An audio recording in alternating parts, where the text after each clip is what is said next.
Call this July 8th, 2025 meeting of the Morrisville Town Council to order. Thank you to those watching here in person with us tonight, those watching via live stream, and those who are watching a recording of this meeting. Our town mission statement, which helps guide our decisions tonight and into the future, is connecting our diverse community to an enhanced quality of life through innovative programs and services. Sergeant Pinnell is our Sergeant at Arms for this evening's meeting. Thank you for your attendance. This evening, I have the honor of leading our invocation. As we celebrated 249 years as a nation this past week, we now look ahead to an even brighter future for Morrisville and North Carolina. We've made great progress connecting our greenways and sidewalks, enhancing our parks and other amenities, and we remain committed to preserving the quality of life built by our community and past councils. Let us continue listening to our residents, addressing traffic, expanding clean energy and mobility options, and creating a real housing solutions so more families can stay in Morrisville.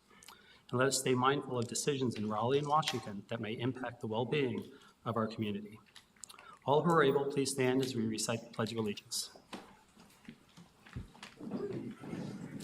I pledge allegiance to the flag of the United States of America and to the republic for which it stands, one nation, under God, indivisible, with liberty and justice for all.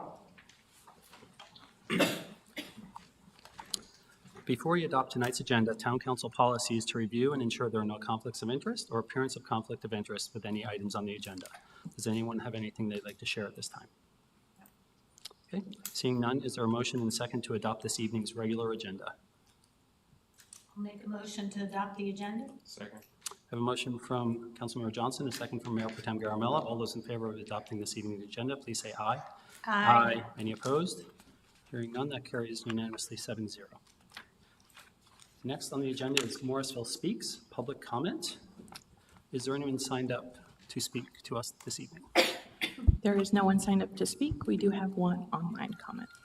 Okay, why don't we go ahead and do that online comment now, and then we'll see if anyone in the audience would like to speak.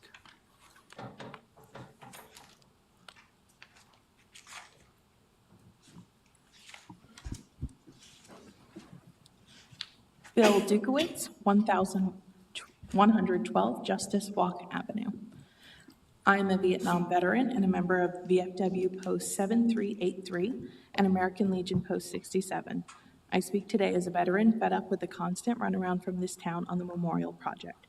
Veterans do not understand what is the town's conceptual design. Project is a mess and need dialogue. Town council, town staff, and foundation need to start talking to veterans. For years, veterans have raised serious concerns about this design, but the town always sides with its controlled foundation. Taxpayer money continues to go to this charity, which does not follow IRS rules or its own bylaws. No one knows who serves on its board, what the final design is, or what decisions are being made behind closed doors. The town does not care. The design by Stewart Engineering was never formally approved by the town or the foundation board, yet it's treated as the official conceptual design. Veterans were denied a seat at the table throughout this entire process. The town's contractor completely ignored environmental sustainability. Both the VFW and American Legion offered to help fix the design, but were refused. The town should focus on delivering services to its citizens instead of running public charities. The MOU was recently renewed behind closed doors with no public discussion or council vote. This entire process has been marked by secrecy and total lack of transparency. Feels like the town is forcing its paid design onto the community without proper approvals or accountability. Meanwhile, the foundation openly ignores IRS rules and the town turns a blind eye, even allowing it to use the town logo on its website, implying official support for a foundation that refuses to follow the very regulations it was created under. Is the town really following its own charter by giving veterans the runaround or ignoring our voices? This isn't just disrespectful, it's a failure to properly handle taxpayer money. There is a complete lack of transparency here, and veterans and this community deserve better. I will not be intimidated, and I will not continue to call the town out as long as it refuses to collaborate and review the memorial design. Council will probably ignore this like always, but veterans know how to fight the good fight. Thank you. Thank you, Town Clerk Bertling. At this time, I'd like to invite anyone from the audience who didn't sign up and would like to speak. It looks like you'd like to do that now. If you could please open with your name and your residential address, and then the timer will start after you state your name and address, and a buzzer will sound when your time is up. We appreciate your cooperation in helping us manage time fairly for all participants. You'll have 3 minutes. I'm Peggy Medlin, 5711 McCrimmon Parkway, and I'm speaking for the Marshman Ayers family as well as for myself. The first thing that I'd like to mention is that we have cows there. I walked the fence yesterday and it only took me an hour and 15 minutes to walk around it, so it's not a little fence, it's a long ways.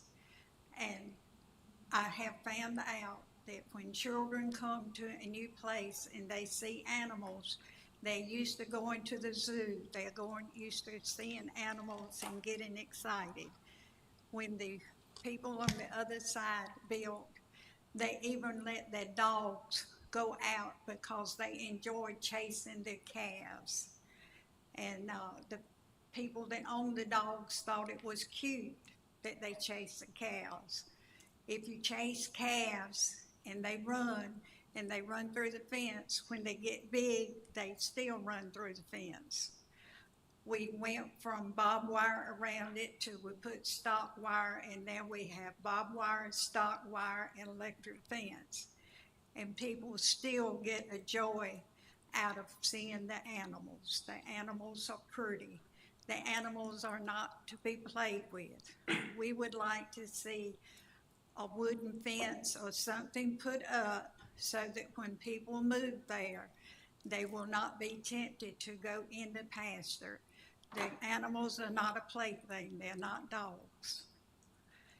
And the other thing that I'd like to mention, whoever designed the parking places on 64 on Church Street should lose their jobs. And if I can vote for one for do it, whether it was state or Morrisville, they definitely should be wider than they are for those parking places on Church Street. We all know how bad the traffic is to begin with. And when people rent, they do a lot of going out and eating and everything, and they're on the road more. It takes a long time for us older people to get out, as well as the young people getting out. We all go and come, and I'd like, when it's voted on, you think about what you're bringing to Morrisville, contributing to it. Thank you. Thank you. Was there anyone else in the audience who'd like to address this body for up to 3 minutes? Okay. Your name and residential address for the record, and can someone go get the sheet so we can have them fill that in? Oh, it's right there. Okay. If Ms. Medlin can also fill that out before she leaves tonight, that would be great. Sir, you have 3 minutes. Hi, my name is Harrison Kessling, and I live at 402 Mannington Drive, Morrisville, North Carolina. I am speaking in support of the buy local policy proposal on the agenda. I believe it's important that we elevate our local businesses as they are an integral part of our community. This policy will not only keep money circulating in our community longer, it also promotes inclusive economic development. I would also like to again provide my thoughts for the Hamlet development. While it seems inevitable that this property will become more housing, I think that it would make more sense as a neighborhood activity center, but it should not be a box store or large grocery chain. In alignment with the buy local policy, I believe that small mom and pop shops, restaurants, cafes, and services developed in such a way that prioritizes pedestrians by not requiring parking minimums and built at a human scale would make for a much better addition to this part of town. I also believe that by focusing on meeting the needs of residents in the surrounding area in this way would actually reduce traffic congestion in Morrisville, alleviating much of the concerns this development has generated. I appreciate everything the council does to make for a more perfect Morrisville, and I hope that my comments have provided a different perspective on how we can achieve this. Thank you. Thank you. Was there anyone else? Okay, thank you very much. We will move on.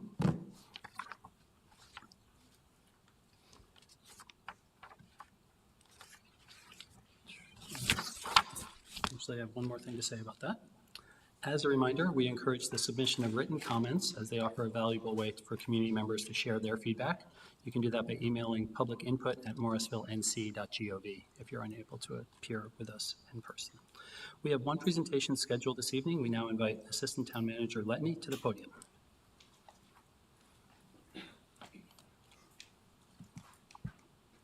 Mayor, council members, good evening. Good evening. I'm pleased to be able to formally introduce Chief of Police Justin Rosser to you and our community this evening. Chief Rosser started with the town of Morrisville on June 23rd and had a great opportunity to work alongside now retired Chief Acosta for a couple of weeks. During that time, he learned a great deal from our former chief and had the opportunity to engage with many of our stakeholders, which we know is important to him, to us, and to our community. A methodical transition from a retiring chief of police to a new chief is important. It can be full of anticipation and perhaps also some anxiousness about what's next. Engagement and visibility are very important to this transition. I view a transition of this nature as being much like a relay race. When a new runner gets up to speed, the baton is handed off, and the initial runner takes the off-ramp, and that's what's happened here. Chief Acosta has done his best to get Chief Rosser up to speed and is now fully retired and hopefully resting from his well-run race. In fact, just today, I got a picture from him. He is golfing with his son and enjoying that family time. Many of you have met and heard from Chief Rosser at his swearing in last week, and I'll give you a little more information about his background. Chief Justin Rosser graduated from Campbell University with a bachelor's degree and from Southern New Hampshire University with a master's, both in business administration. He began his law enforcement career with the Lee County Sheriff's Office in 2004 and moved to the Apex Police Department in 2007. He rose through the ranks to the position of captain, where he was assigned as the commander for the administrative division, responsible for the agency budget, personnel, training, hiring, communications, and many other tasks. During his career, he has worked in patrol, investigations, and training, has served as the accreditation manager, and is a certified instructor, including being a specialized hazmat and specialized driving instructor. A special note to Morrisville, Chief Rosser has been the Apex representative to the Cary Apex Morrisville, or CAM, interlocal agreement, and is well-versed on that partnership. Chief Rosser is a graduate of the North Carolina State Administrative Officers Management Program and the Methodist University West Point Leadership Program. He has been married to his wife Alicia for 15 years and has two stepsons, Connor and Morgan. Chief Rosser, you have the baton. Thank you, sir. Mr. Mayor, Council, thank you. It's a pleasure being here tonight. I've been able to speak with many of you already.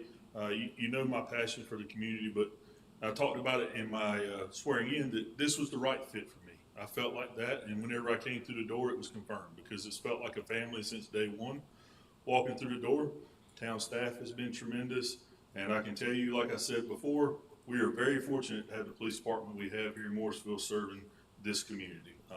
They're tremendous individuals over there, and I look forward to partnering with them and town staff to continue working as a team to accomplish the goals for the town. One thing that has been mentioned is my passion for the community, and I am excited to work with this community. It's already been very welcoming to me, but I look forward to getting out and meeting as many people as I possibly can, partnering with you so that we can work together to ensure that we are accomplishing goals, but also working together to continue making Morrisville such a great place to live and work. So thank you again for this opportunity. I'm very excited for it. Thank you. And we're very excited to have you as well. A lot of us got a chance to welcome you. Welcome to the family. Would anyone else like to add anything at this time? Councilmember Rao? Just want to, it was great meeting your family and welcome you here as a chief. Thank you. Looking forward to working with you. Thank you. Thank you.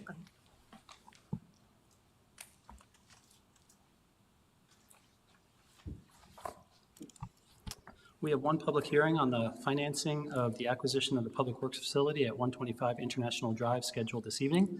We now invite Byron Hayes, Chief Financial Officer, to the podium to brief the council.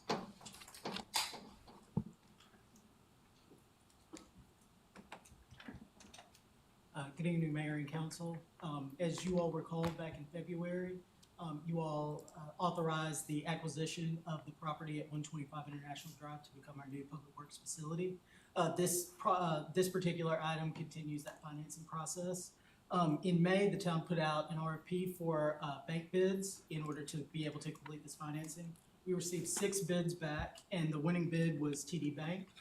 Ultimately, TD Bank's proposal was allowing us to finance the $10 million for the acquisition of this facility at over 20 years at 4.02% interest. Also, we will go through the process of a second issuance later in this year, once we have a design for the renovation of the facility as well. That will take place hopefully sometime at the end of the year or at the beginning of next calendar year. Due to the fact that there will be two issuances, one for acquisition and one for renovation, that could be two different financing institutions, our bond counsel has recommended that we utilize a trust in order to have the collateral for the particular facility itself and for the renovation financing as well. That trust document and the other documents associated with that are also included with this, but will not be voted on and approved until next council meeting, the July 22nd meeting. Ultimately, this also allows us to go to the LGC in August for approval for our financing. And staff recommends holding a public hearing tonight, approving the resolution and the application to the LGC tonight. And I'm available for any questions, as well as a representative from our financial advisors, Davenport. Any questions from the council? I do not see any questions at this time. Okay, Councilmember Rabati. I was going to let somebody go first, but okay. So did I hear you correctly that you recommend opening the public hearing tonight, then closing the public hearing tonight, and then voting on the same night? Is that what we're doing, or? Yes, so, and what you're voting on tonight is a resolution approving our ability to go to the LGC and apply for debt, apply for debt to the LGC. Later, at the 22nd meeting, we will have a trust ultimately decided this week, and we will have additional documents for council to approve that also includes the trust agreement as well. We will then go to the LGC in August and ultimately be able to complete the financing in middle of August. And I'm sorry if you just said this, but can you explain to me exactly what the rush is, why we would need to do this all in one night? I mean, do we need to talk to the LGC tomorrow or something, or? So we don't necessarily need to talk to the LGC tomorrow. However, there is a series of applications that we have to fill out with the LGC in order to ensure that we can be on their calendar. Approving this particular resolution tonight allows us to be able to submit our application to the LGC in time to get on their calendar for August, because there is a very short window. Taking it on the 22nd would not allow us to meet that August deadline, and therefore would not allow us to be able to close on our debt, on the financing in August as well, which would delay it and further have to extend our cash flow for the $10 million, because we will actually acquire the property tomorrow at closing and reimburse ourselves for the $10 million acquisition cost in August. We don't want to extend that cash flow out too far, just so that it doesn't tax the amount of cash that we have in the bank. Okay, thank you. Yeah, that is a little bit abnormal that we do all those things at once. So it's a good point. Thank you for explaining that. Okay, so if there's no other questions, I'll declare the public hearing open. Sorry, is there something else? Okay, I'll declare the public hearing open at this time. Town Clerk Bertling, do we have anyone signed up to speak? There is no one signed up to speak, and we received no online submissions. Thank you very much. And if you could also update the clock for us, that'd be good. Oh, yes. Thank you.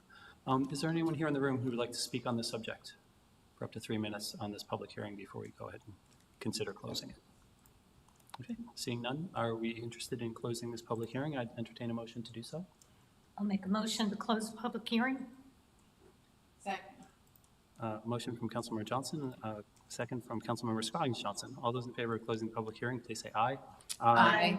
Any opposed? Hearing none, that carries 7-0 unanimously. Does anyone have any questions for staff or staff before we entertain a motion?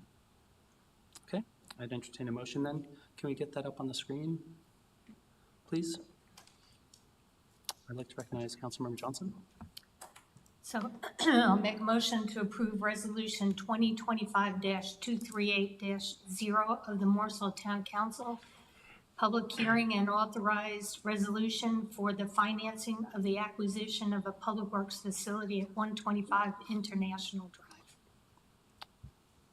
Second. I have a motion from Councilmember Johnson, a second from Councilmember Scroggins Johnson. All those in favor, please say aye.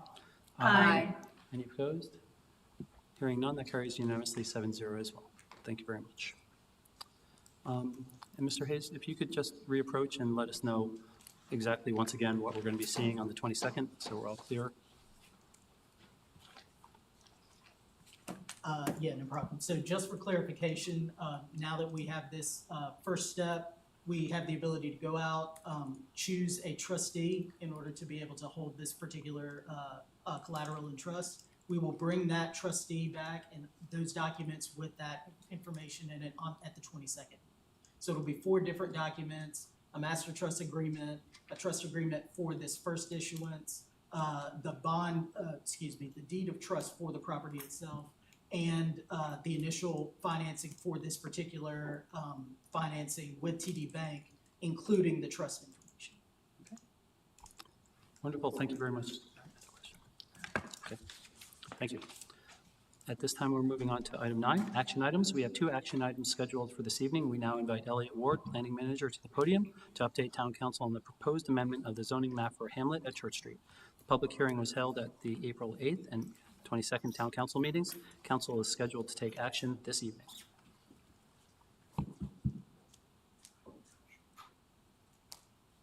Thank you, Mayor. Good evening, Council. Good evening.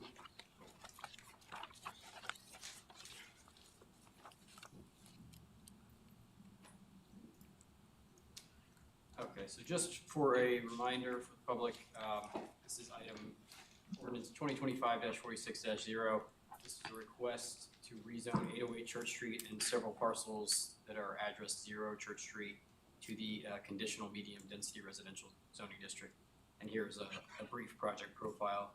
The last time this was in front of council was at the May 13th meeting. The applicant asked for continuance to July 8th meeting. At this time, the applicant wishes to make a request to council, so I'm going to step aside and I'll be available for questions after they're done. Your name and role, once again, for the record, please, sir. Yes. Spencer Merritt with Middlebury Communities. We're the proposer of this project.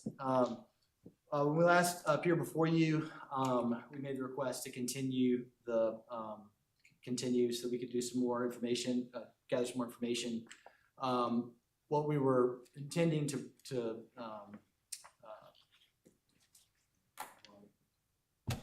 oh, there we go. What we were intending to understand was the by right use and how that might conform with plans that we could potentially work with, as well as some traffic analysis that would help potentially inform what can happen here.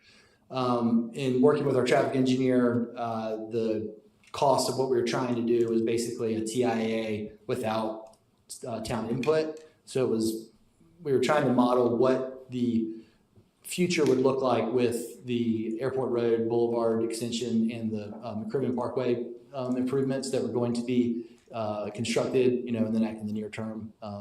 Near term in these in NCDOT terms is long range, but by the time our units would be occupied, those things could potentially be in place and help with some of the traffic concerns that folks have voiced. With the summer starting, it wasn't really possible for us to get the traffic analysis done, and also we're kind of understanding that that theoretical option may not be enough to kind of sway the council. So what we're hoping to have done tonight is to just get a vote on the current proposal. We feel like we've put our best foot forward in what we can do. Under the by right plan, some of the things that we presented previously, we had the current by right execution. I think previously we were assuming it was 135 units per acre, or on the acre, 4.5 dwelling units per acre.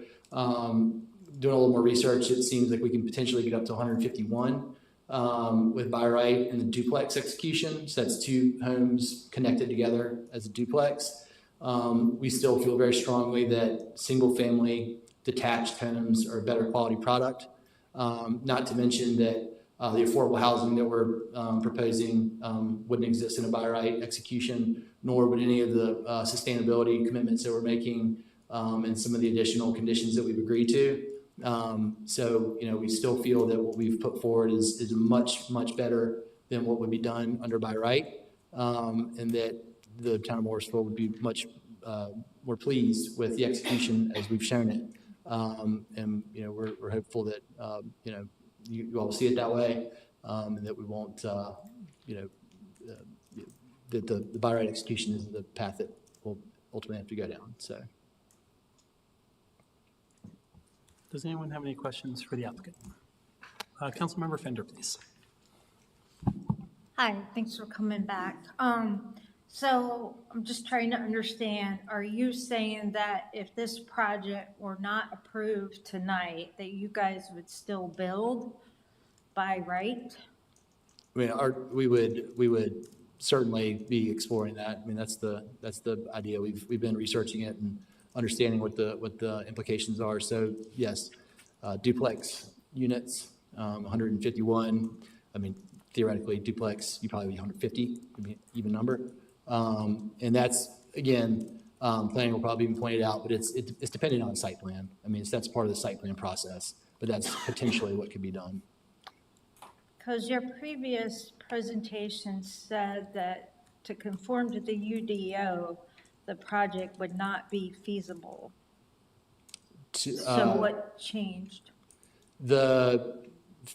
Basically the conditions that we've continued to add on, and having to do additional traffic surveys. And frankly, just the type of profile of what we're hoping to get in this location is much more achievable with a single family execution. We don't know that a duplex execution will get that, so it certainly, feasibility is a concern. You didn't really answer my question. Before, you previously said to conform to the UDO, the project would not be feasible, yet you're saying tonight that if this project was not approved, you guys would still move forward and build by right, which means conform to the UDO. So if previously you thought it was not feasible, what changed to make you think that you could still move forward conforming to the UDO if it's not approved tonight? The density that we feel like we can get now, 135 to 150, without having any affordable units, makes it much more feasible. And, not having to commit to sustainability requirements and things like that. And that's, what, as we've evaluated it further, it seems like that's going to be a cost driver, and allow us for the buyer execution to be more feasible. All right, thank you.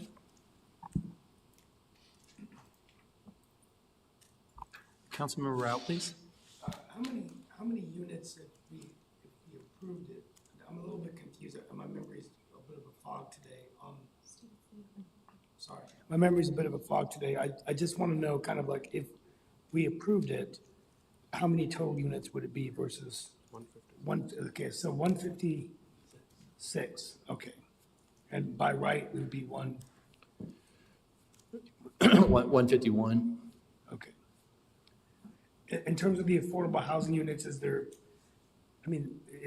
these units, okay, yeah, they're 80% AMI. There's no opportunity of doing more housing than 21 units? No.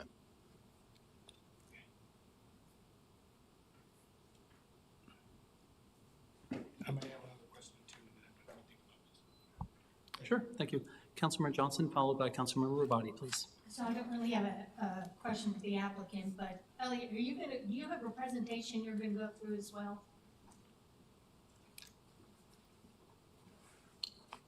Not really, no. I've got some updates related to just if you have questions about what a by right option would look like versus what they're proposing with their conditional rezoning request. But that's pretty much it. Okay, thank you, because that's where I was headed then.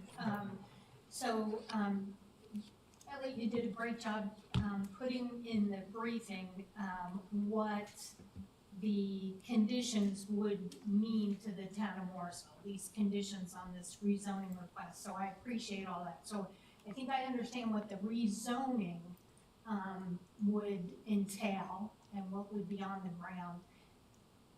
By right, tell me what the difference really would be.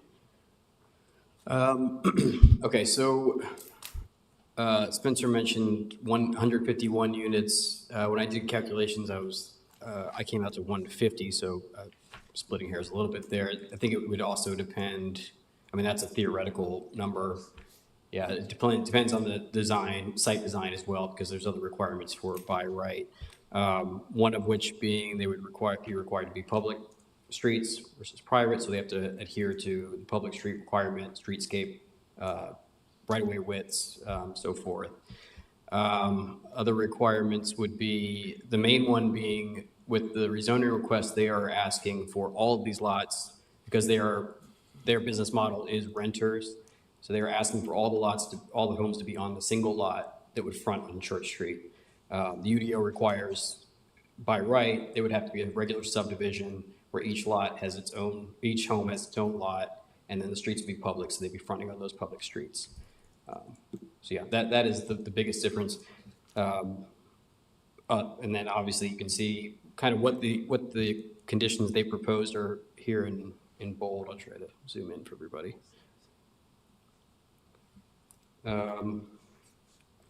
The other big change would be currently they are offering to dedicate 5 acres for the Airport Boulevard extension. The by right plan would only require, we've got 1.25 acres, which is option 1 from NCDOT for that extension. So that, I think it was 3.6 acre difference there in right-of-way dedication. So that's a pretty significant difference as well. Yep. Thank you. That's really helpful. Thank you. Anything else? So I just one more I'm question. going to circle to Councilmember Rabati and then come back to you if that's all right. happy for Steve. Then I'm happy to have Steve do it as well. So let me be clear then. So even though there's only a difference of just, 6 units, if they went by right, the density would be, each house would have their own lot, so it'd be less dense than doing it with the rezoning. Right. So that 150, I think it came out to 150.6 or something like that. So that's the 4.5 dwelling units per acre that's allowed in the UDO currently in the LDR zoning district. When you add in site design, it's gonna go through a whole site plan process, so it could affect the numbers, bring them down. But it is going to be less dense. But the main difference is that they have to adhere to those lot standards for each individual home or duplex. So that's lot width, setbacks, everything like that, versus everything being on a single lot and private streets and so forth with the current design. All right. I mean, I think I want to thank the applicant for all of these conditions. I mean, I think the biggest challenge, I'm still listening to everybody. I still haven't made up my mind. It's just that I think the challenge that we have in Morrisville is just that the residents, many people are concerned about density and traffic. And I think that's really the issue is, is this the right place to have this kinds of density or affordable housing? That's what I'm hearing from residents out there. But at the same time, if they do it by right, we're not going to get some of these conditions. And so anyway, that's just my thoughts. Thank you. Councilmember Rabati, please. So I don't think that anyone would accuse me of being pro-density or pro-developer, but I have to say that in this instance, I feel that we're letting the perfect be the enemy of the good. I think that this is a housing product that we badly need in Morrisville. This size house at this cost with affordable housing units, with road improvements, with sustainability features. I understand that it's not building generational wealth, and I have been beating that drum harder than anybody. But I kind of object to this, to the undercurrent of like renting people are somehow going to be less valuable to Morrisville than people who own their homes. People rent for all kinds of reasons, and there are people in Breckenridge that have been renting longer than I've been there, and I've been there 12 years. You know, it's not necessarily, although it can be, but it's not necessarily a transient population. And so I just think that is a thing. And I would still probably be against this development were we talking about the difference between 156 units and 0 units. I would not vote for that. But the difference between 156 units and 135 units is, quick math, 21 units. And the difference between 150 units and 156 units is 6 units. So to me, what were the benefits that we're realizing for those extra 6 units are worth it. And as I said, I think that we should not let the perfect be the enemy of the good here. Thank you. Does anyone else have any questions for the applicant or staff? Otherwise, we can move to comments, because I have a comment. Okay. Mayor, I did want to add one more thing. I meant to say that we as planning staff do continue to recommend approval. And that's simply based on just the number of additional benefits the applicant's willing to offer with these conditions. So I meant to add that, so I apologize. Yeah, thank you very much for verbalizing that. That was in the packet, so that's great to know. Thank you. So I'll just share my thoughts that as I've stated previously, I see no compelling reason to support this proposed upzoning. Our community's quality of life is being eroded incrementally, what some may view as a small or isolated impacts to our ability to provide adequate roads, parks, and educational infrastructure are, in fact, accumulating. Taken together, these ongoing pressures are contributing to higher property tax rates, longer commute times, and extended bus rides for our children. When we adopted our most recent land use plan, it was the result of significant compromises and thoughtful engagement with all our residents. That process established a shared understanding that we would not continue to increase residential density beyond what was agreed upon. I believe it is important to honor that commitment. I remain convinced that Morrisville's best path forward does not include adding these additional housing units. Instead, we should focus on creating more housing options that truly support our families and preserve the quality of life that makes Morrisville a great place to live. And I'd just like to add that reasonable people can disagree. And I think that's what's happening here. And I appreciate everyone's input and everyone's thoughtful information about this item. At this time, we can circle on again. Councilmember Fender. Yeah, I have a comment. I appreciate all the amenities that you've added, definitely the sustainability, the solar panels, and the affordable housing, because I do think it is sorely needed, specifically in this area. However, as the mayor has said, we have already zoned 2 main areas, the transit-oriented development that's going to be just north of here, that's going to be, you know, thousands of apartments already that developers can build there by right, and the area around the Crimmon Parkway extension, we've zoned that to allow apartments as well.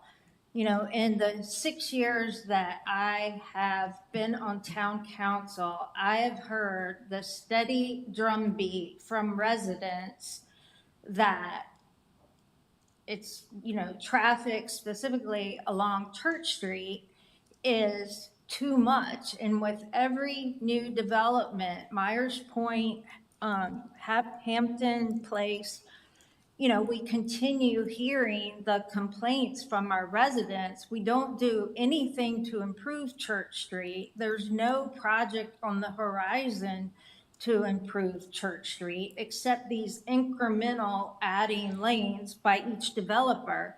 Yet there's no overall plan to improve Church Street. I just cannot, I mean, I cannot in good conscience vote for this. You know, considering how consistently we've heard from our residents that they don't want this development along Church Street. It's bad for our town with that respect, yet we keep approving these developments despite what our residents are telling us.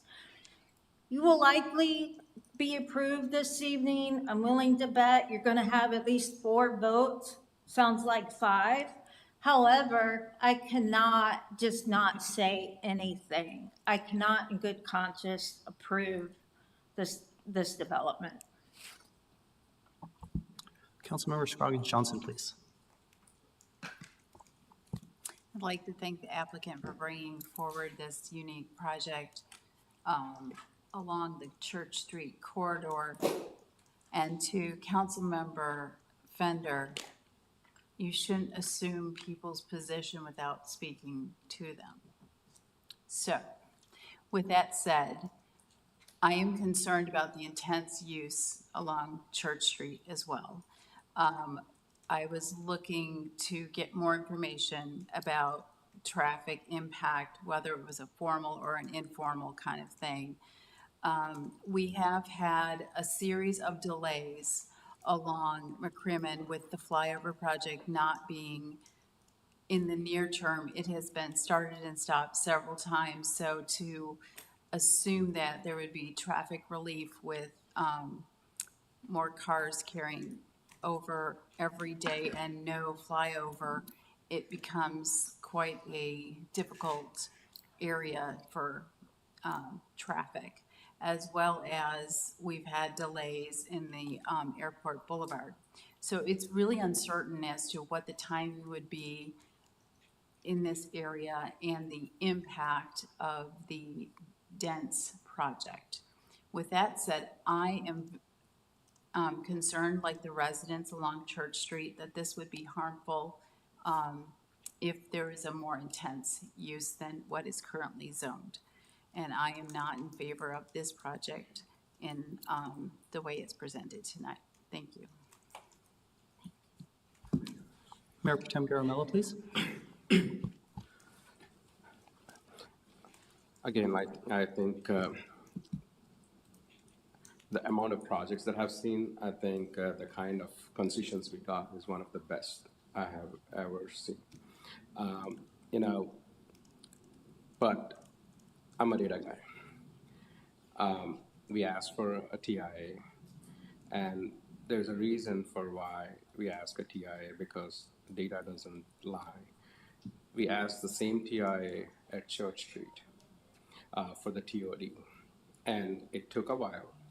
And we were hoping that the TIA will basically do it. We saw the data and made a decision based on the data.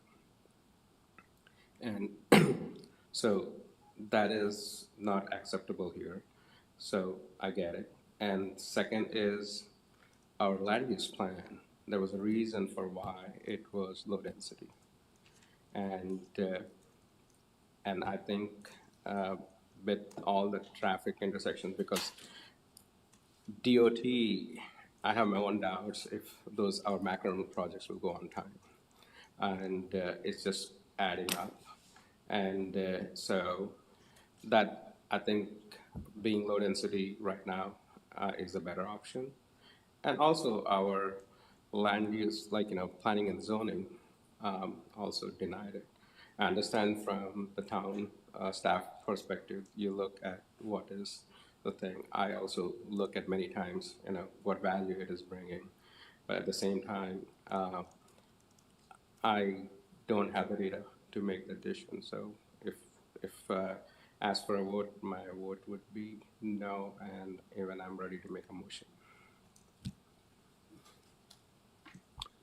If no one else has anything to share, anything else from staff?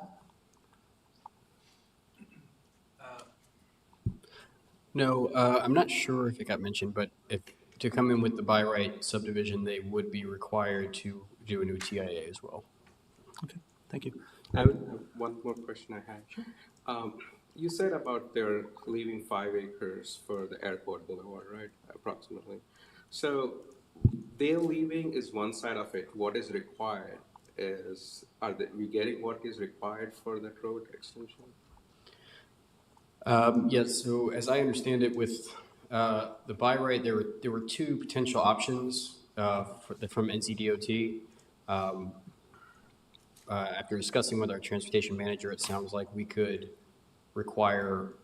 only require option one, which is, I think, 1.25 acres. No, I'm not looking for the quarter or acre or 2 acres. I'm looking, are we allocating the land that is needed for the airport extension as part of it? I don't care if it's 100 acres or 5 acres, but if one acre is needed and that's what we are getting, I'm happy with that. Yeah, so both options from NCDOT would allow for the allotted amount of right-of-way for airport, yes. Yeah, so it's not, by having this 1.5 acres, we are not restricting or shorting ourselves by not having the airport boulevard is what? No, that acreage accounts for enough land for the extension, yes. Okay, perfect, thank you. Councilmember Rabati, please.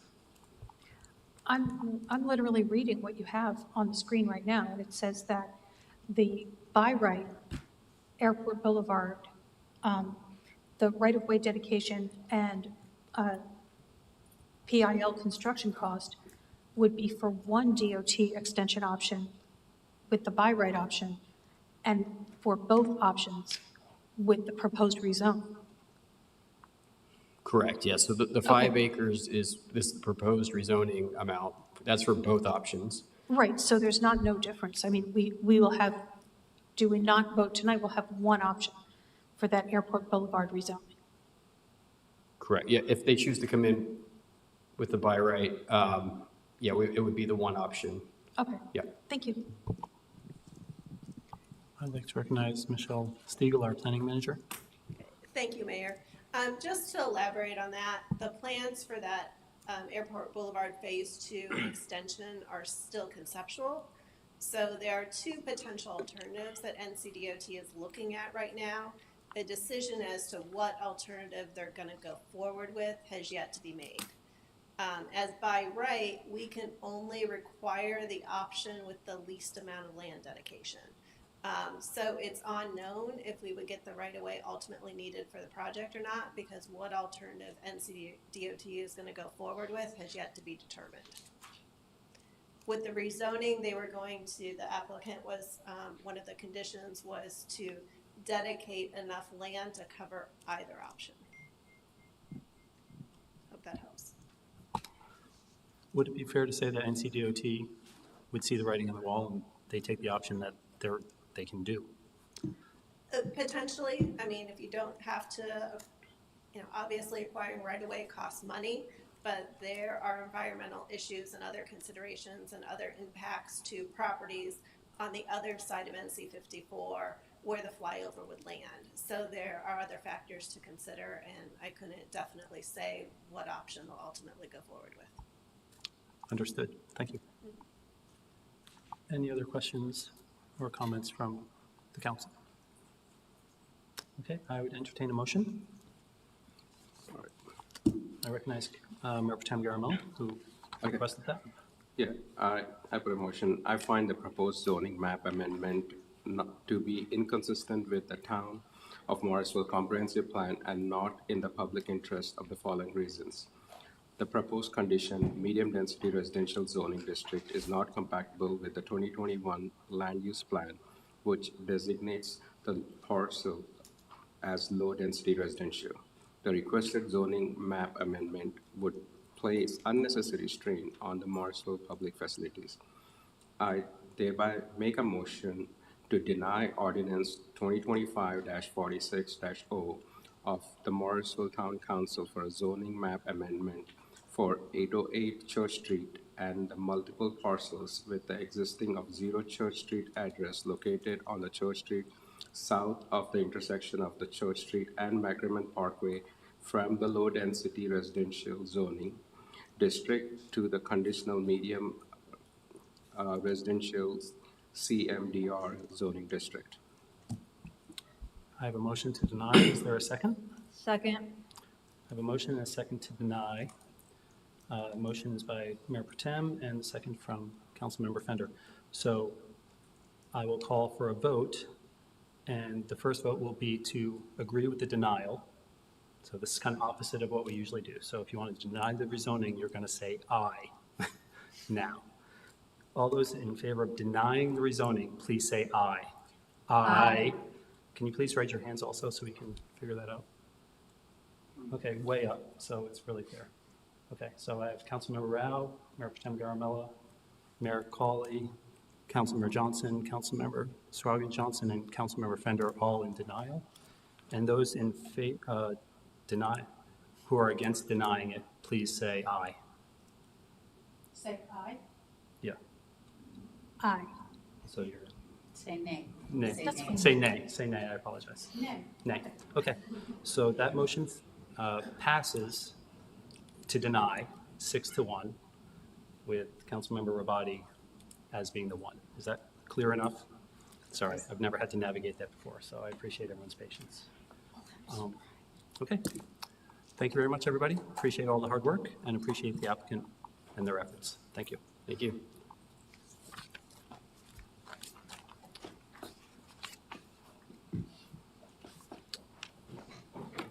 Now we move on to the next item.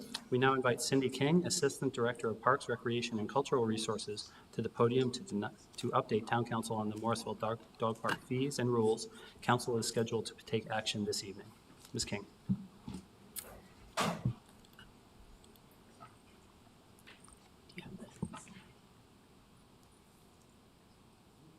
Good afternoon, Mayor. Good afternoon, council members.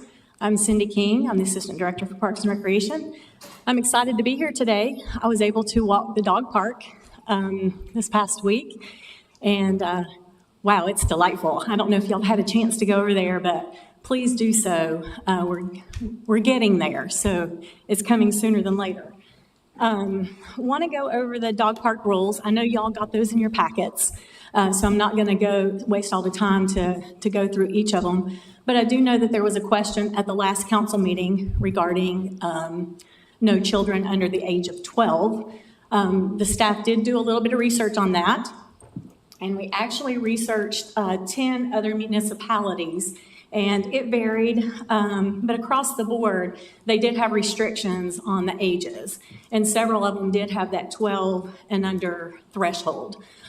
We did a little bit more research on that and talked to our risk manager with the town, and it was recommended by the town's insurance holder that we did stay with the 12 and under, not permitted into the park. So are there any questions on that? I don't see any questions on that one. Thank you. Okay, thank you. I just have one Oh, I question. apologize. Just refresh my memory. Just refresh my memory. We said no one 12 and under into the park at all, no one 12 and under unsupervised. Can you just refresh my memory what the exact rule was going to be? Yes, ma'am. No 12 and under inside the fenced areas. So that includes the small dog park, which is on the left, and the large dog park that's on the right. And those rules obviously will be posted on the fence as well. Great, continue. All right. We're going to get to the fees. I think we went over these last time. The single our recommendation is $30 for a resident for a single dog and $42 for a non-resident. And then we've got a multi-dog, max 2 dogs, is $45 resident and $63 non-resident. And those are for annual passes. And then we did come up with a way to do the day pass. And the price, again, on max 2 dogs, individual or multi, is $5 for a resident and $7 for a non-resident. Just to talk a little bit about how we're going to do the passes, as I explained before, everything's going to be digital. It's going to go through the My Parks and Rec app, which is through ActiveNet. Pretty simple process. We're going to do some testing on that. Hopefully next week we're going to get through accreditation, but I'm going to do some testing on that. And what we have come to is there's going to be text fields for, let's say I come in, I want to purchase this pass, and I'm going to put in my dog's rabies vaccination number. It's going to have the expiration date for the the rabies, as well as the vet clinic or the veterinarian office and the contact number, just in case if there are any incidences that happen, we at least have something on file that shows that dog owner, I was going to say homeowner, dog owner, verified that their dog was vaccinated. So we do have that in place to move forward to sell those passes. And that's for an annual pass and a day pass. Okay, I have Councilmember Rabali, followed by Mayor Pro Tem Garamella, please. Is there any provision for people that want to bring their dogs to the dog park but can't afford it? Is there an avenue where they can request any type of help with that? We have not looked into that, but that is something that we can look into. Mayor Pro Tem Garamella, followed by Councilmember Fender, please. I understand the passes are like, especially the day pass. Okay. Explain to me how it works. So I want to go, I register, and, but is there is someone there, or basically you put in a code that is generated by these one-day passes, or how does it work? Yeah, so whenever you sign up for your pass, it's going to be digital on your phone. It'll be, I think it's a barcode. I haven't seen it yet. But there's going to be card readers at each of the gates, and you'll hold your phone under that card reader, and it'll read your barcode, and it pops the gate open. Okay. And is there a camera around that area? Because I just, anyone can take anyone's car, dog, and like the pass, and go. I'm going to ask Jeffrey Brown to speak on that because I'm not sure about that. Good evening, Mayor, members of council. Jeffrey Brown, Public Works Director, Interim Parks and Recreation Director. And I think the plan is to have cameras installed at the gate areas where we could kind of understand and see what's going on for the passes. I just want as a security also.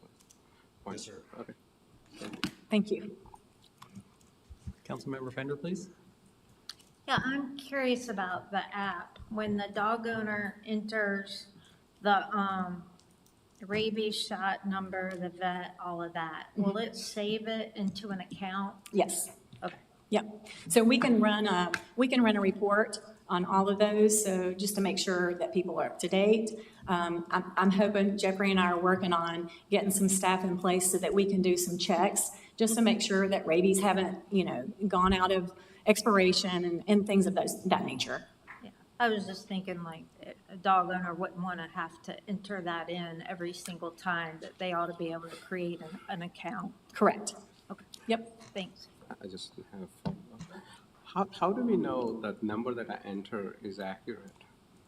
How do we know what? How do you know the rabies number that I enter and the expiration is accurate? We're hoping the dog owner is given the information that's factual. But there's nothing you're checking at the back end? We are not.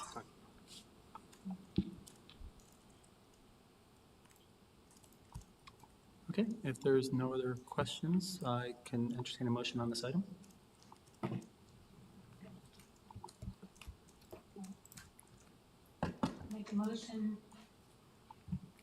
I'll make a motion to approve Resolution 2025-234-0 of the Morrisville Town Council establishing fees for the Morrisville Dog Park. I know. I don't have a dog advocate, but I know how important this is to some dog owners, so. Second. Well, thank you. Okay, a motion from Liz Johnson, a cat owner, and a second from Mayor Pro Tem Garamella, a dog owner, as said by TJ, a dog owner. All those in favor, please say aye.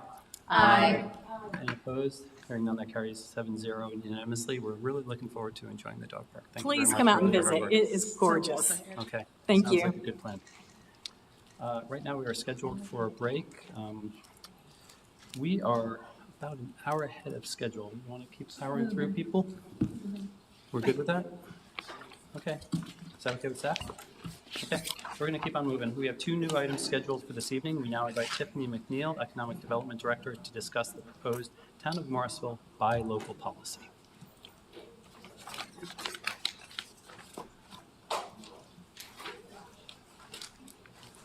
Okay,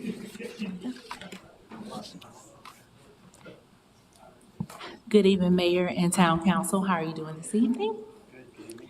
The purpose of this agenda item is to present the proposed Town of Morrisville buy local policy to Town Council for review and feedback.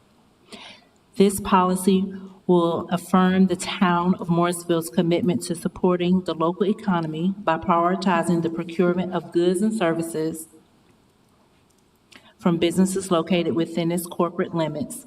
The buy local policy is a direct result of roundtable discussions with the Town Council regarding supporting our local economy. And hold on one second. Is it up or down? Hold on. Here.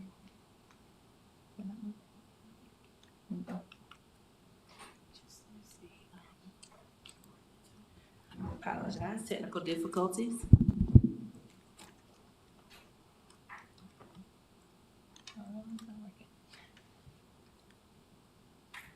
Okay. So the policy aims to strengthen our local economy by prioritizing spending with Morrisville businesses, increase community investment by keeping taxpayer money circulating within our town, enhancing service responsiveness by working with local vendors for efficiency and support, and also creating a multiplier effect by local spending generating further economic growth and jobs. There we go. So let's talk a little bit about the policy scope. What will it cover?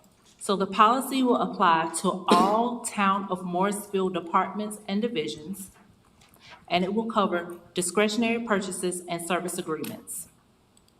So purchases with a total cost under $5,000 will apply to the buy local policy.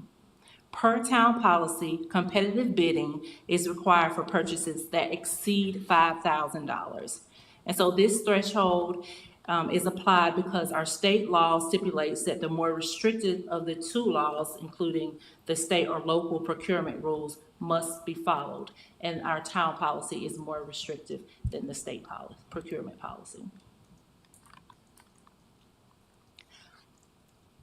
Our buy local policy also mandates a good faith effort to source from local vendors.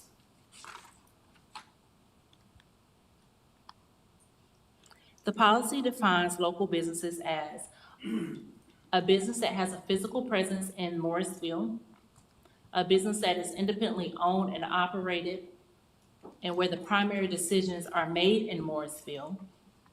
They are generally not corporate chains or franchises.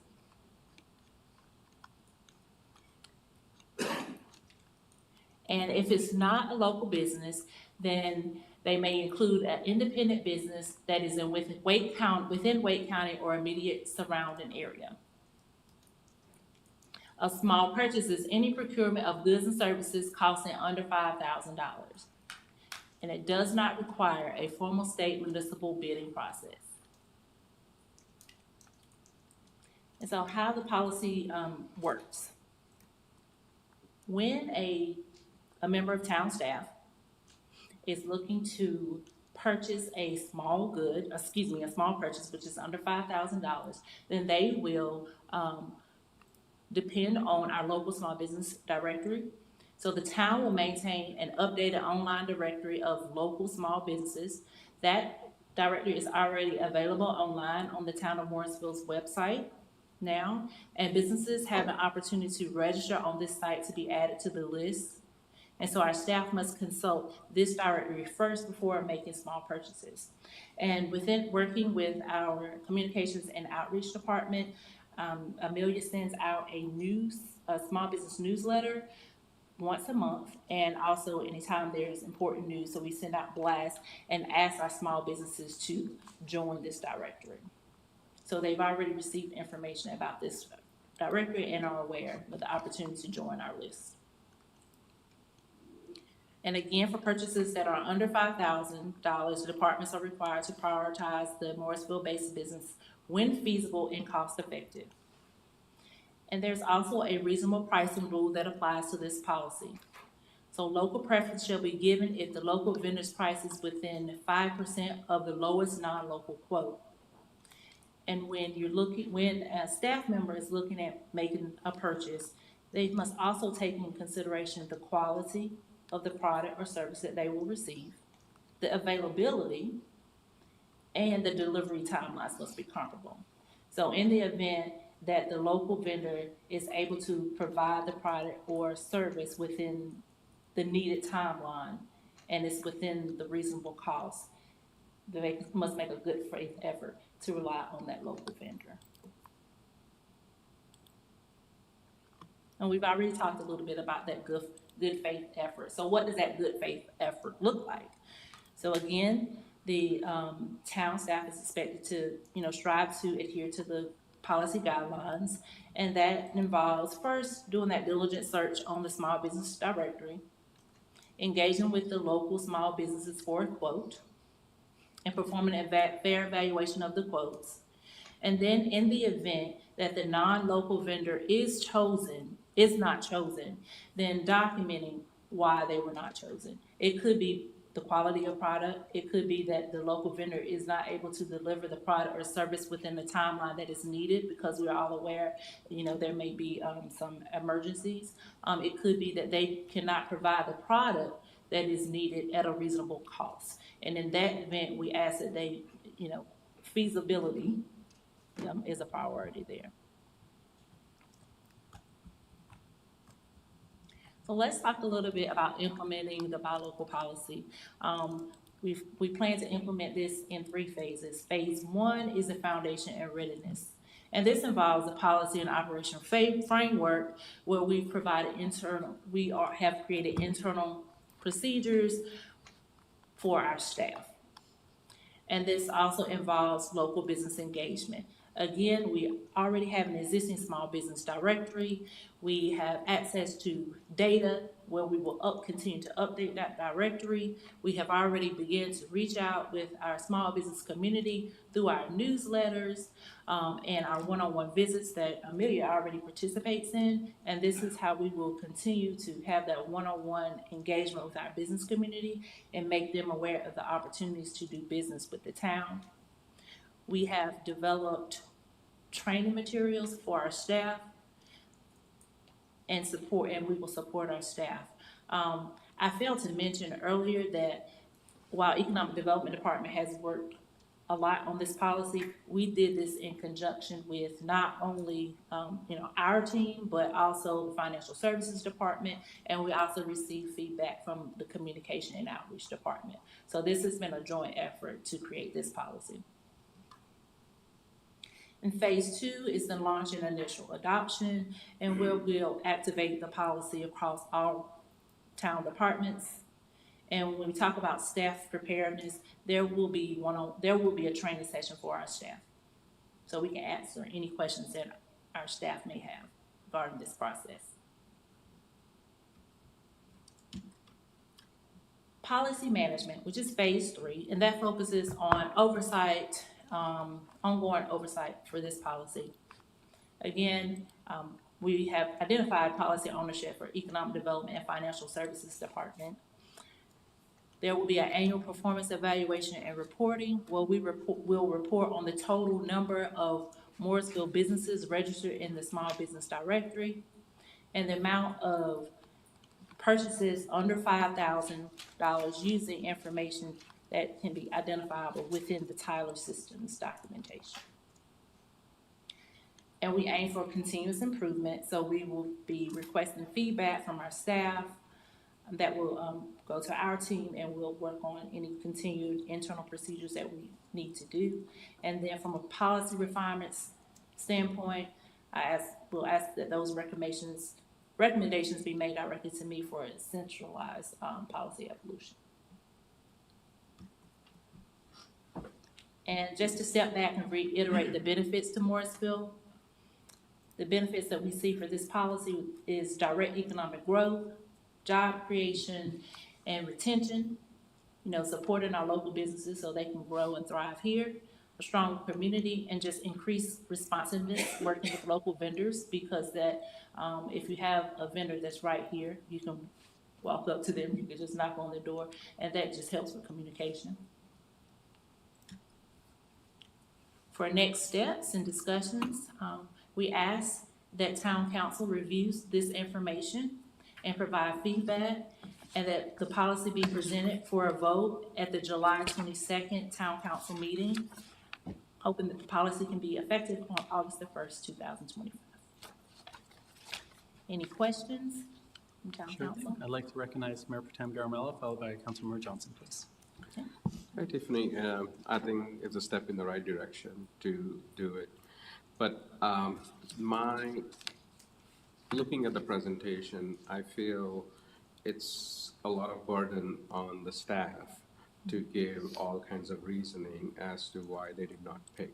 The concept of doing is good, but if they did not, then you have to write like an essay to basically say why you did not, and that's too much on them. And I think we don't want to burden with all those things, and it is the trust that we have, and we are using that to the best interest, and documenting and everything, I think it's way too much for me. Councilmember Johnson, please. So, thank you, Tiffany.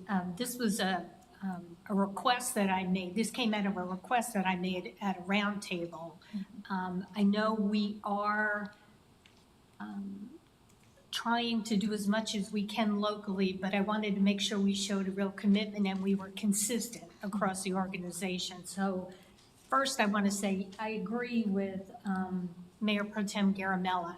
I never intended for this to be an overly burdensome to staff either. It was more of a, an awareness and a let's make sure we're consistent in what we're doing. So however that kind of ends up is fine with me. But yeah, I don't want to burden you all too much either, and you too, because then you have to review and so think about that a little bit. And then thank you for this. I always say it's easier to react to something than it is to write something up, and so I appreciate all the hard work that went into this.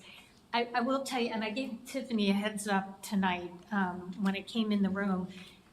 The only thing I questioned, and maybe after hearing your presentation, I may be okay with it, but the only, and I understand, so let me back up. So I understand local businesses that are owned independently are and should be kind of our first line. Yes. And I am 100% behind that. The line in here that talks about that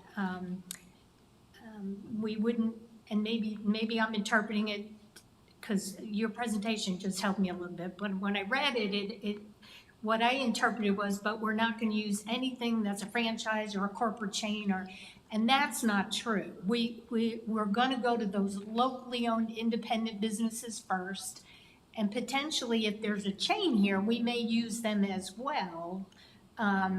But you're focusing on that local independent owner first. That's correct. So okay. Yes, that's correct. The desire is to focus on the local independent owner first as a priority. Because that franchise owner, because we have, like, I can think of a couple, and one is like a printing company on Airport Boulevard that is the owner bought a franchise, and I don't want to eliminate them. I want, and I don't even know if we use them, but a business like that, I want to make so that would not preclude them from us using this policy. Potentially, we would still use them as well. Is that yes, fair? because there are exceptions within the policy that where they could be a better fit because of, can they deliver at a faster pace? Right. Would it be a situation where their cost is more feasible than another local vendor? So they would not necessarily be excluded, but the good faith effort would be the locally independent brand. And that's business. perfect. And thank you for that. That's perfect.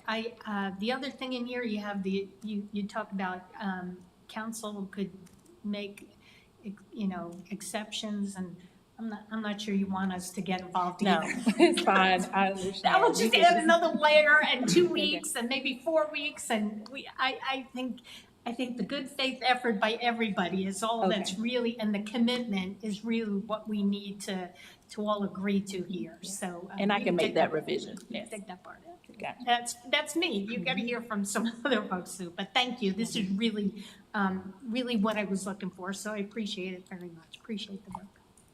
Councilmember Rabadi, followed by Councilmember Rao, please. Agree with Councilmember Johnson. I don't want to be in the business recommending business, so you can thumbs up me for that.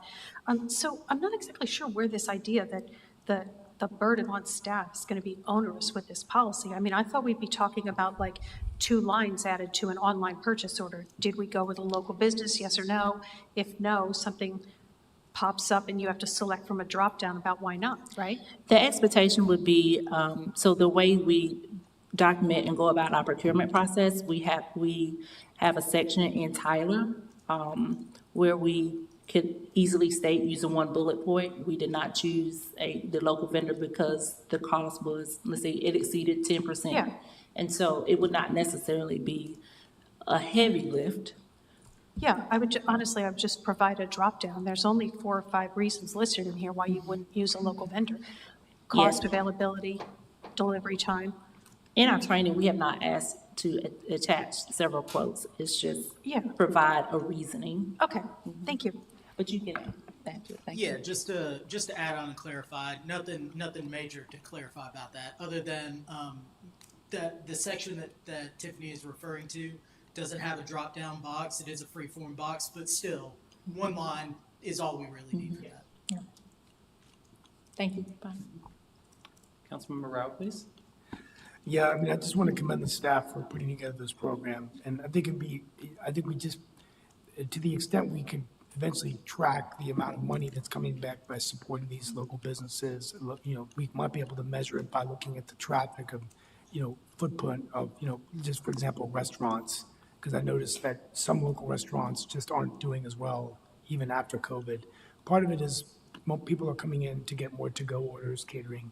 One thing just to bring to your attention that I've been hearing from some restaurants is food trucks. And there's a lot of food trucks that come in, and some of them have said, we have a lot coming in. So by people going to the food trucks, which might be out of town, that's affecting the local businesses. Now, I don't know how much the town of Morrisville controls that.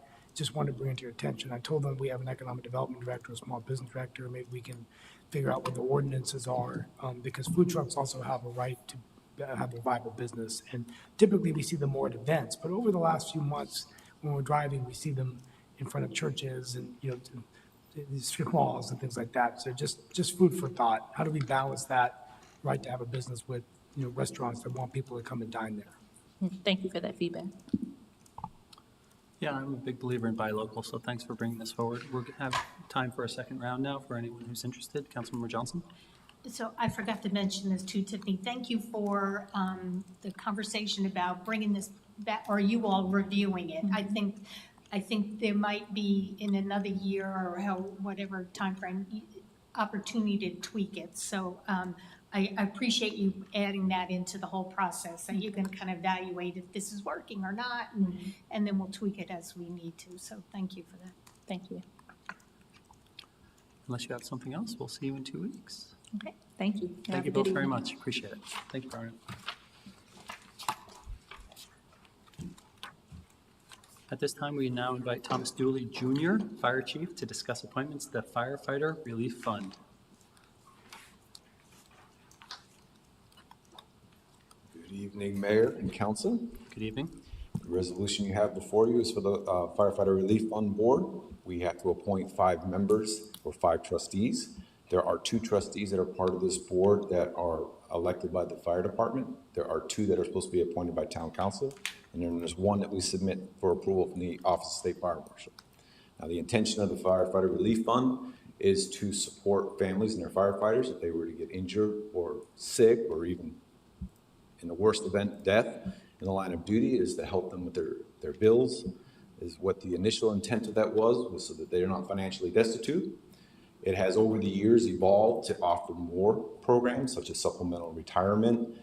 We also use it to help with the buy-up plan, and we also use it for scholarships for college for firefighters. What we need to update or to renew is, we have the two trustees that are appointed right now by the council are Nathan Lazinski and Gerard Robolewski. Gerard will remain, or has volunteered to remain, if you guys so choose to keep him on the board. We attached a letter stating as such.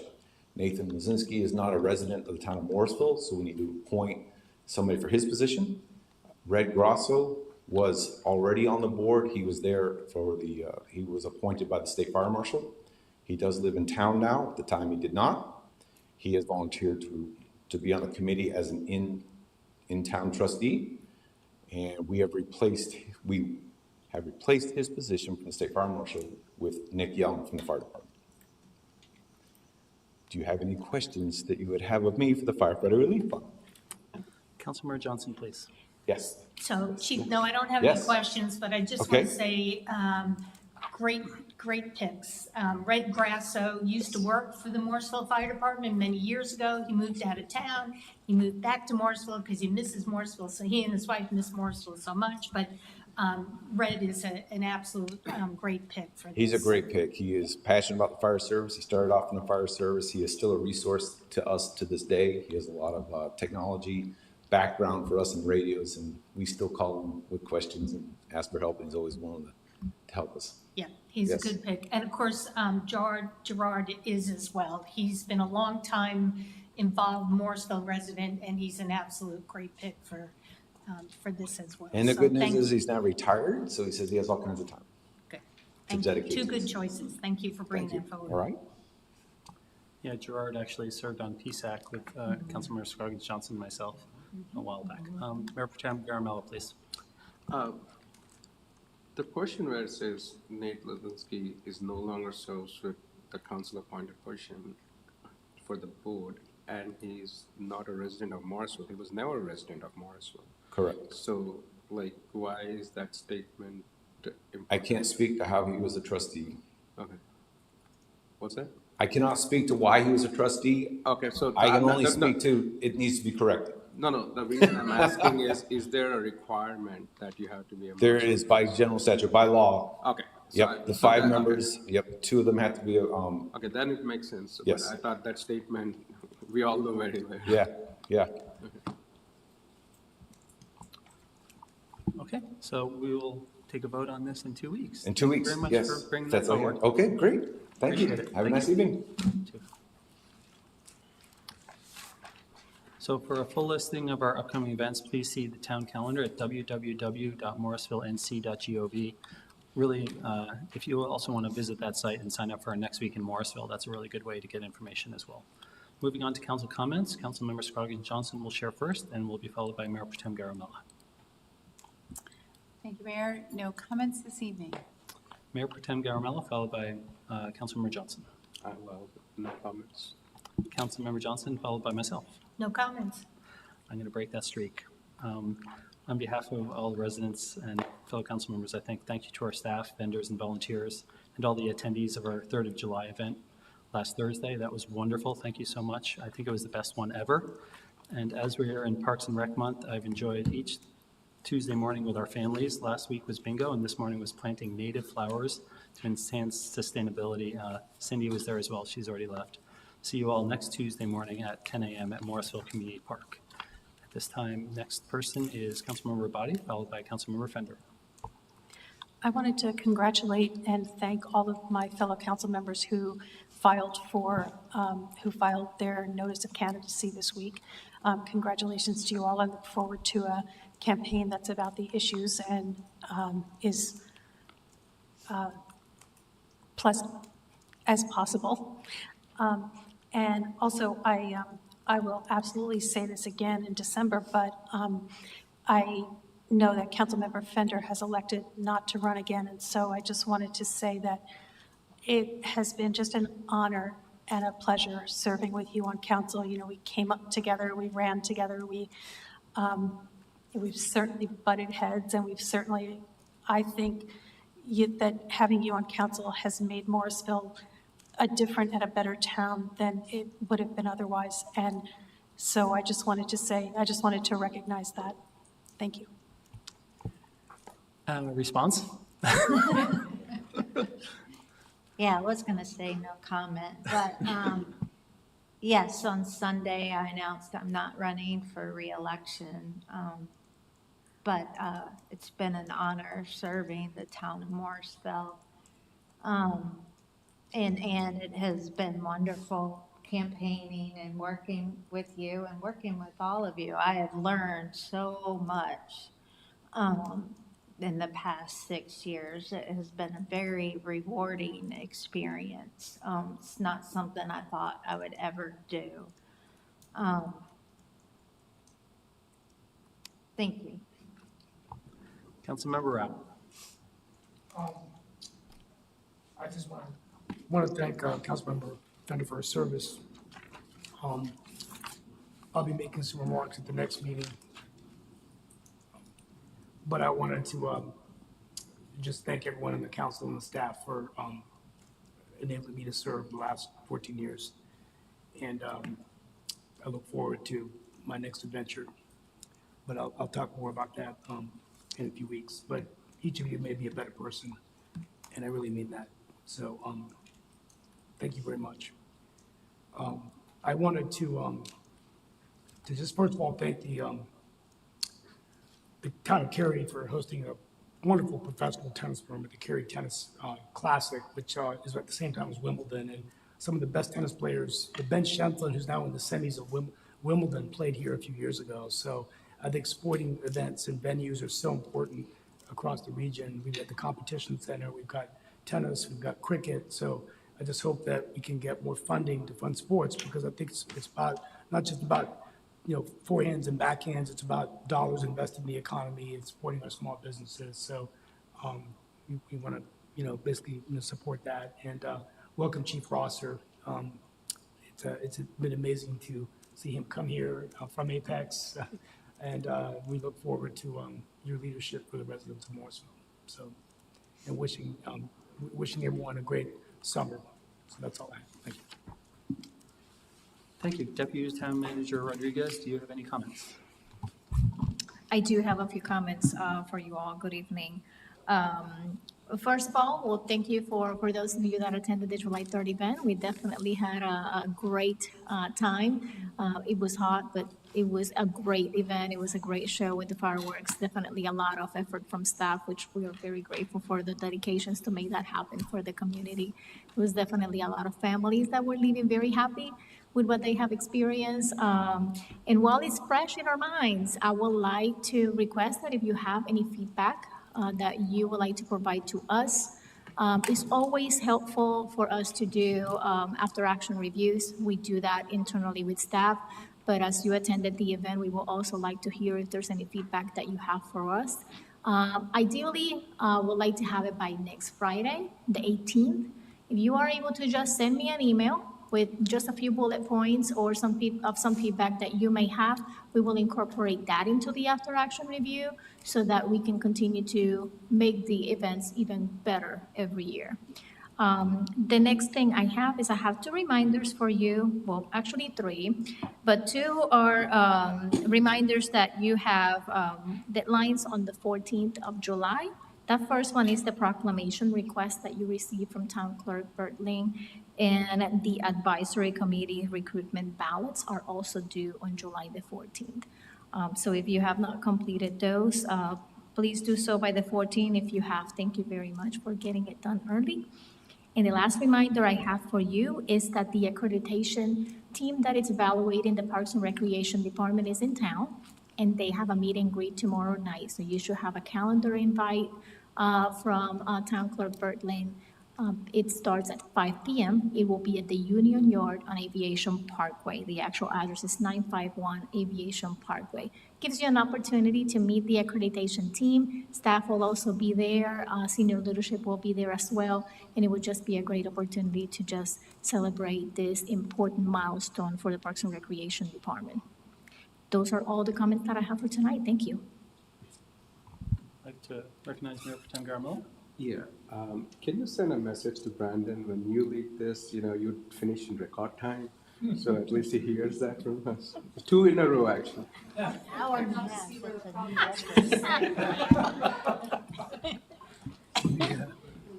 To that end, I entertain a motion to adjourn. Second. I have a motion from Councilmember Abadi, a second from Councilmember Bender to adjourn. All those in favor, please say aye. Aye. Any opposed? Hearing none, that carries unanimously. It's 7:32. We are adjourned. Thank you all very much. Now they'll say, what the hell?